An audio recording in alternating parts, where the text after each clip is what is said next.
సౌలు దావీదును చంపాలి అని ఎంతో ప్రయత్నాలు చేసి తన సేవకులు కూడా చెప్తూ ఉంటాడు. కానీ సౌలు కుమారుడైన యోనాతాను దావీదు యందు బహు ఇష్టము గలవాడై, ఎవరి యందు అంటే దావీదు యందు బహు ఇష్టము గలవాడై ఉన్నాడు.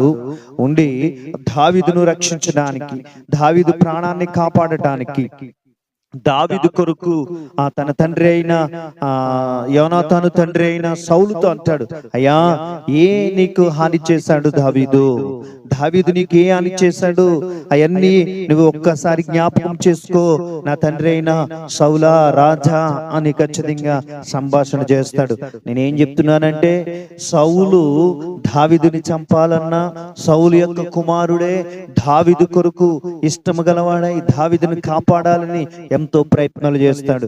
దీని సారాంశము, మన శత్రువులు మనల్ని చంపాలనుకుని అనేకమైన ప్రయత్నాలు చేసినప్పుడు దేవుడు ఒక కుమారుణ్ణి ఎన్నుకొని అతని ద్వారా ఆయనే గొప్ప కార్యాలు నీ కొరకు చేయడానికి, నిన్ను కాపాడటానికి, నిన్ను రక్షించడానికి, కష్టాల్లో, ఇరుకుల్లో, శ్రమల్లో ఉంటే ఆయన నీకు రక్షకుడిగా ఉంటాడు. ఆయన నిన్ను బలపరచే దేవుడు, ఆయన నిన్ను రక్షించే దేవుడు.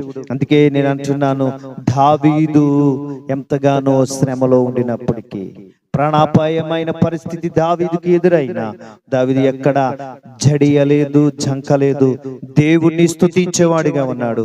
ఈ వాక్యం వింటున్న నా ప్రియ సహోదరి, నా ప్రియ దేవుని బిడ్డ, జాగ్రత్తగా ఆలోచన చేయి. నీ శత్రువుని ప్రాణం తీయాలని చూస్తే దేవుడు అంటున్నాడు, తన కుమారుని ద్వారా నీ మీద బహుగా ఇష్టము గలవాడిగా దేవుడు ఎన్నుకుంటాడు.